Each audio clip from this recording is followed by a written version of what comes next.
அன்பே சிவம் மனமே குரு என்றுணர்த்திய குருவே போற்றி.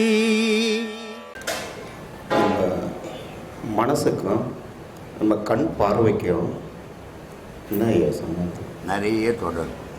கணவன் மனைவி மாதிரி ஒரு குடும்பத்தில் கணவன் மனைவி எப்படி ஒத்து இருக்கிறாங்களோ அது மாதிரி கண்ணும் மனசும் ஒத்து இருக்குது. அதனால் கண் பார்க்குற விஷயத்தெல்லாம் முதல்ல மனசுக்கிட்ட சொல்லிடும். அதனால் மனசுக்கும் கண்ணுக்கும் ரொம்ப நெருங்கிய உறவு. மற்றதெல்லாம் கூட காது மூக்கு வாய் எல்லாம் கூட தூர உறவு தான். ஆனால் கண் மனைவி மாதிரி மனசுக்கு. ஐயா, நம்மளுடைய மனம் கண் பார்த்த மாதிரி தான் மனசு நமக்கு செயல்படுது. அதோடைய பார்வையை நோக்கி தான் நம்ம எல்லாமே பண்ணிகிட்ருக்கோம். அப்படி இருக்கப்ப கண்ணை மூடி நம்ம மனசை ஒருநிலைப்படுத்த முடியாது ஐயா. முடியாது. கண் இருந்து மனசு ஒருநிலைப்படுத்தணும். கண்ணை திறந்தே ஒரு நிலைப்படுத்தணும். ஏன்னா கண்ணை நீ எப்பவுமே மூடிக்கின்னு வாழ முடியுமா? முடியாது. அப்போ திறந்து தான் ஆகணும். திறக்கும்போது திருப்பி வந்துடும்ல, அதை திறந்து அடைக்கணும். கண்ணை திறந்தே. ஆமாம். அதனால தான் நான் அடிக்கடி சொல்லுவேன், சொல்லுங்க, ஆன்மீகத்தில் வரணும்னா இளமையில் வரணும். ஏன்னா அது கெட்டு போகிற வயசு, மோகமான வயசு. அந்த வயசில் இங்கே அடங்கும் போது நீ உண்மையான ஞானி ஆகிடுவீங்க. ஆனால் எல்லாத்தையும் இழந்துட்டு ஒன்றுமே இல்லாத போது இங்கே வரும்போது உருப்பிட முடியல, உன்னால் கரையேற முடியல அப்படின்னு சொல்லுவேன். அதே மாதிரி கண்ணை திறந்து உலகத்தில் எதுவும். அதனால தான் நான் சொல்லியிருப்பேன், வாயிலிருந்து ஊமையாகுது, கண் இருந்து குருடனாகுது, காது இருந்து செவடனாகுது.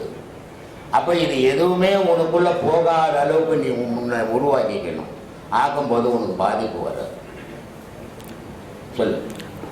40-45 வயசுக்கு மேலே வந்தாலும் அது நானே ஆகிறதுக்கு கிடைச்ச வரைக்கும் லாபம். கிடைச்சது வரைக்கும் 16 வயசு பையன் ஓடுறதுக்கும் 45 வயசு பையன் ஓடுறதுக்கு வித்தியாசம் இருக்கு. ஆமாம், அது மாதிரி தான். ஆனால் ஓடி தானே ஆகணும் நம்ம. அதனால முடிஞ்ச வரைக்கும் நம்ம ஓடணும். அவன் ஓடி போய் ஜெயிச்சிடுவான். அவன் முன்னாடி போனால் நம்ம பின்னாடி போகலாம். அவ்வளோதான். அதனால அப்படியே போய்கிட்டே இருக்கும். அதுதான் உங்களுக்கு நல்லது. இதை அடையணும் அதை அடையணும்னு முடிவு பண்ணிடலாம், எல்லாம் கெட்டு போயிடும். இறைவா நான் உன்னை தேடினுக்கிறேன், எப்போ நீ வழி கொடுக்குறிய கொடு அப்படின்ற முடிவோடு செய்யும். ஒரே வரையும் இங்கே வரத்துக்கு 2 மாதத்துக்கு முன்னாடி நான் கோவிலில் அர்ச்சனை பண்ணிகிட்ருக்கேன். சரி. நிறைய கோவிலுக்கு போய் திருவண்ணாமலைக்கு போவேன், திருப்பதிக்கு போவேன், பக்கத்தில் இருக்க பெருமாள் கோவிலுக்கு போவேன், மதுரை. மாலை போட்டிருக்கும் போதே தெரியுதா? எல்லா கோவிலுக்கும் போவேன். மாலை போட்டிருக்கும் போதே தெரியுது, எல்லா கோவிலும் சுற்றிட்டு தான் இங்கே வந்துக்கிறேன். ஐயா, நிறைய கோவிலுக்கு போயிட்டு எல்லாம் பூஜை பண்ணிட்டு இருந்தேன். ஆனால் உங்ககிட்ட இந்த ஆசீர்வாதம் வாங்கி உங்களுடைய அந்த இது படிக்க சொல்ல இப்போ விருப்பம் இருக்காது. அந்த அம்மன் கோயிலுக்கு போய் பூஜை பண்ணுறதுக்கே வழி அது ஏன் காரணம்? அது வரைக்கும் கடவுள் எங்கன்னு தெரியாத ஊர்லாம் தேடிங்க. அந்த இப்போ இங்கே வந்த பிறகு கடவுள் நமக்குள்ள தான் இருக்குது. நம்ம என்னது ஊர் சுற்றணுன்றது முடிவுக்கு வந்துட்டு இருக்கோம். இதை தான் சொன்னார், ஒரு தரித்த நாடியில் ஒழுகுகின்ற வாய்வினை கருத்தினால் எரித்திய கபாலம் ஏற்ற வல்லாரே விருத்தரும் வளராவார் மேனியும் சிவந்தடும் அருந்தரித்த பாதம் அம்மை பாதம் உண்மையினர். கடவுள் என்ற பொருளை ஊரெல்லாம் போய் சுற்றி எங்கன்னா கிடைக்க மாட்டாது. உனக்குள்ள ஆட்டை தோல் மேலே போட்டு ஆடு காணுன்ற கதையா கடவுளை உனக்குள்ள போய் ஊர்லாம் போய் தெரிகிறிய குருடனாடா நீன்னு கேட்குறாரு. அப்போ இது எப்போ நமக்குள்ள இருக்குது அப்படின்றது உடலை மறந்து உயிரை நினைக்கும் போது உண்மை விளங்குது. உண்மை விளங்கும் போது எந்த கோயில் குழம்பும் போகாத உன்னையே தேடி இருக்கிற. இதுதான் உங்கள் விஷயம். இப்போ எந்த சிவன் கோயிலுக்கு போவோம், அந்த வழிபாடும் கிடையாது. அம்மன் கோயிலுக்கு போய் பூஜை பண்ணுவான். அம்மன்னு ஒன்று இல்லை, சிவன் ஒன்று இல்லை, பெருமாள்னு ஒன்று இல்லை. உலகத்தில் ஒரு கடவுள் தான். நீ ஏன் அதுக்கு ஒரு பேர் வச்சுட்டீங்கிற. சரி சரி ஐயா, இதுதான் இந்த டவுட். கோவிலுக்கு போயிட்டு எந்த வேலையும் பார்க்க முடியல. அதையும் இப்போ இன்னொருத்தர் பார்த்துக்க சொல்லிட்டு, தம்பி ஒருத்தனை பார்க்க சொல்லிட்டு தேடு. நீ யாருன்னு முதல்ல தெரிஞ்சுக்கோ. உன்னையே தெரியாத கடவுளை யாருன்னு 5 அடி 5 அடி ஆளுக்குள்ள இருக்கிற இறைவன் உன்னை தேட முடியலையே. இந்த உலகத்தை பற்ற இறைவனை எங்க இருக்கிறான், எப்படி இருக்கிறான்னு தெரியும் உனக்கு. இந்த மாற்றத்துக்கு காரணம் எல்லாம் நீங்க தான். இந்த பாடத்தால தான் மாறும், வேற எதாலையும் மாற்ற முடியாது, மாறவும் மாறாது. இந்த பாடத்தினுடைய வலிமையை துக்கம் இருந்தாலும் ஒரே மாதிரி இருப்பேன், சந்தோஷம் இருந்தாலும் ஒரே மாதிரி இருப்பேன். இந்த பாடம் இல்லைன்னா துக்கம் வந்த படுக்கையில் ஆயிடுவேன், சந்தோஷத்தை கருவில் கூட்டாடுவேன். உண்மைதான், புரியுதா? உண்மைதான். அதனால இந்த பாடம் செய்தீங்கன்னா அமைதி கிடைக்கும். சந்தோஷம் துக்கம் 2 எழுந்துடுவீங்க. அதனால அமைதியை தேடி வாழுங்க. அதை தான் எங்கள் காலம் உள்ள சொல்லிங்கிறேன். இந்த உள்ள வயசு வரைக்கும் ஆத்மானந்த சாமி சாமி 10வது வாசல் திறந்தவர் நிலை எப்படி இருக்கும், 10வது வாசல் திறந்துருச்சு அப்படின்னா அப்படிங்கிறத எப்படி நம்மளால உணர முடியும்? எப்படி இருக்கும்னு நினைக்கிறேம்மா நீ? எனக்கு தெரியல, அதனால தான் உங்கள்கிட்ட டவுட் கேட்குறேன். 10வது வாசலை ஒரு மனுஷன் அடைஞ்சிட்டாங்க, இல்லை அதை திறக்கிறதுக்கான சாவி கிடைச்சதுன்னா அவங்க மனம் ஆடாது, தான் என்ற கர்வம் அந்த இடத்துல குடியிருக்காது. அப்போ கமலி முனின்ற சித்தர் ஒருத்தர் சொல்கிறாரு, மனம் அடங்காதவன் எப்படி இருப்பான், இதை வச்சு மனம் அடங்கணுங்க எப்படி இருப்பாங்கன்னு நாமளே உருவகப்படுத்திக்க வேண்டியதுதான். மனம் அடங்காமல் போனால் என்ன ஆகும்? தான் என்ற அனுபவத்தை நீக்க மாட்டார், சண்டாள கோபத்தை தள்ள மாட்டார், ஊனென்ற சுகபோகம் ஒழிக்க மாட்டார், உற்று நின்ற ஆசை யோகம் விடுக்க மாட்டார், பானென்ற ஞானமெல்லாம் உண்ண மாட்டார், பதறாமல் மௌனத்தை இருக்க மாட்டார், வானென்ற பொருள் என்ன எளிதோ மைந்தா, மகத்தான மடமணங்க எய்யும் காணே. எப்போ நீ எதுக்காக போகிற, எதுக்காக இந்த இவ்வளோ வேலை பண்ணுற, எதுக்காக இந்த போராட்டம் பண்ணுற அப்படின்னு சொன்னால், வான் என்ற பொருள் தன்னை நீ வசமாக்கணும். வானுன்னாலே என்ன அர்த்தம்? தோற்றமும் இல்லை முடிவும் இல்லாத ஒரு பொருள் உனக்கு கைக்கு வசப்படணும்னா அது எளிதான காரியமானு முதல்ல நினச்சிக்கோ. எளிதான காரியமாகுமா? ஆகாசத்தை கைக்குள்ளே அடக்க முடியுமா? ஆனால் சில பேர் சொல்லுவாங்க, நான் வானத்தை வில்லா வளைச்சிருவேன்னு. வாயில் வளைக்கலாம், நிஜத்தில் பண்ண முடியாது. அப்போ அந்த மாதிரி ஒரு விஷயந்தான்ப்பா ஞானம். அப்போது முதல்ல அதை என்ன பண்ணணும்?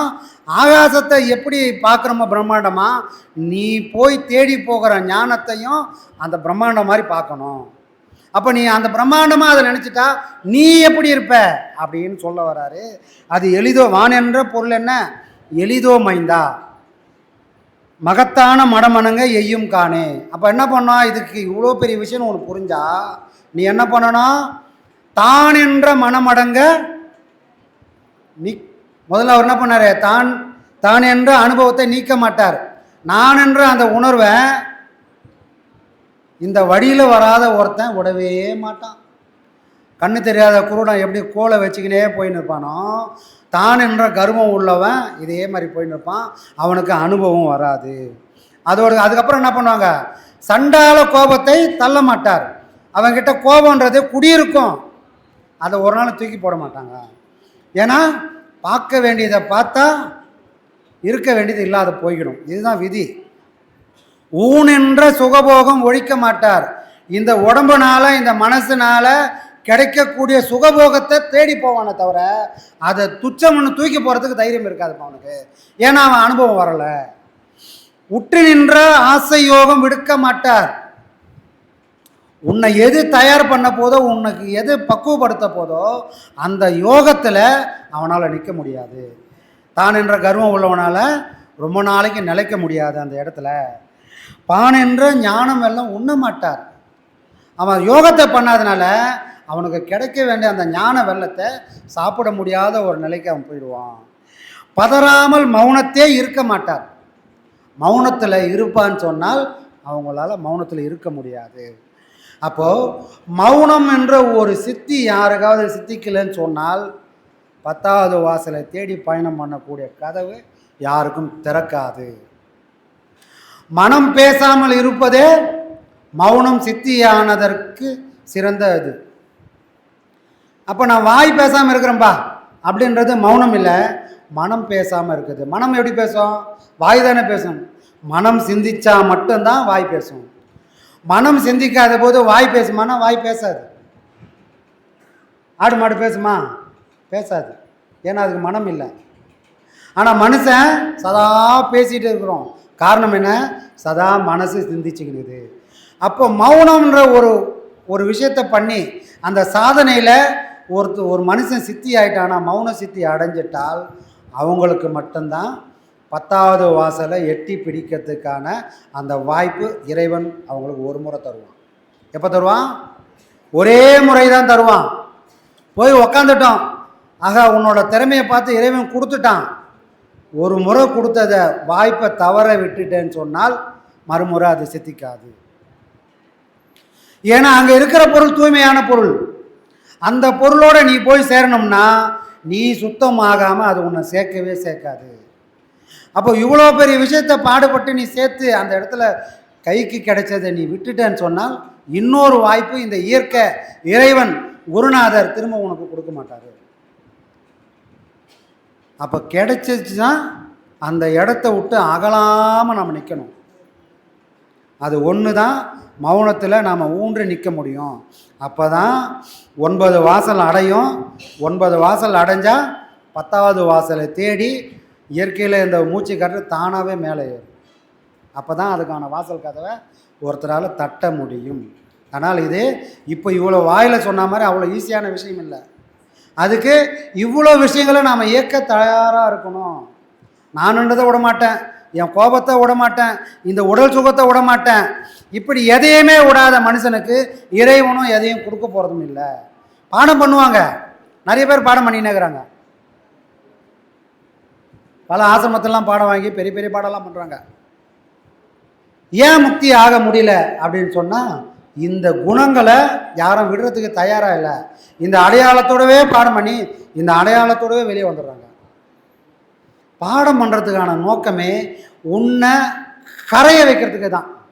கடலில் பெருங்காயம் கரைச்சதுக்கப்புறம் பெருங்காயத்தோட அடையாளம் தெரியுமானா தெரியாது. அது கடலோட கடலை கலந்துடுற மாதிரி பாடம் பண்ணத்துக்கு போகிறதுக்கு முன்னாடி நான் இருக்கலாம், பாடம் பண்ணிட்டு வரும்போது நான் இருக்கக்கூடாது.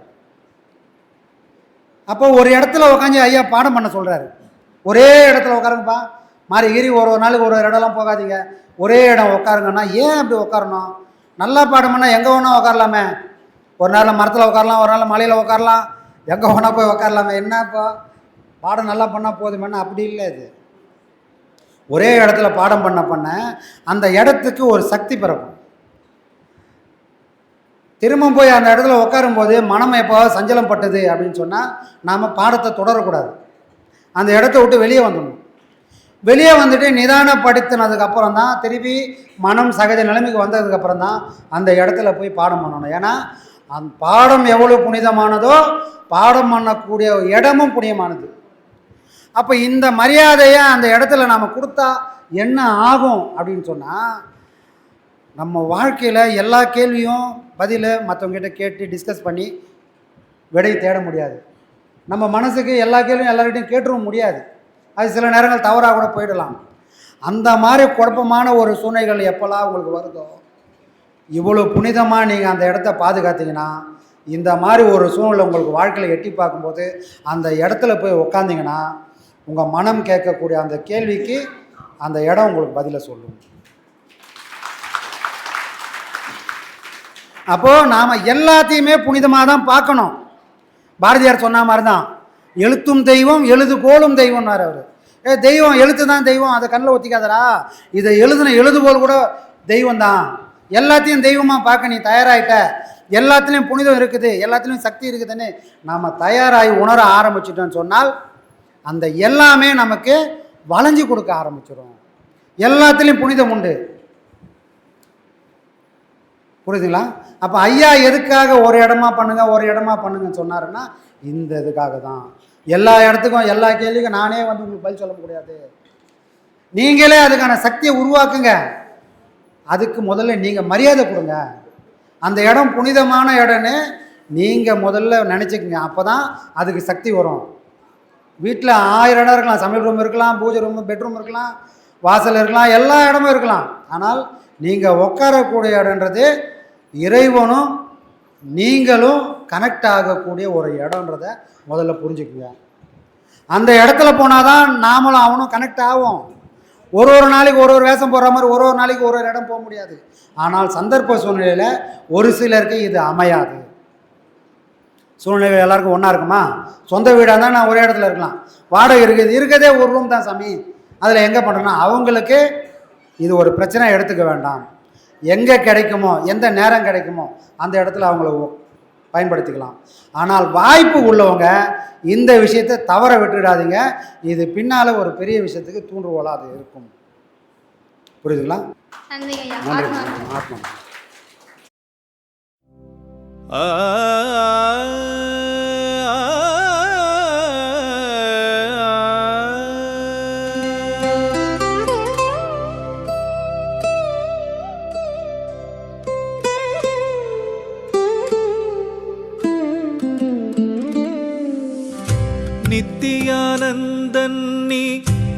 அவதாரம் நின் அருளாலே தொலைந்ததென் அகங்காரம். நித்தியானந்தன் நீ அவதாரம் நின் அருளாலே தொலைந்ததென் அகங்காரம். பாவங்கள் பரந்தோட பரிகாரம் நின் பாதத்தில் பணியணும் அது போதும். பாவங்கள் பரந்தோட பரிகாரம் நின் பாதத்தில் பணியணும் அது போதும். பக்தர்கள் நெஞ்சிலே வாசம் நின் பாடங்கள் அதுதானேயம் வேதம். நித்தியானந்தன் நீ அவதாரம் நின் அருளாலே தொலைந்ததென் அகங்காரம்.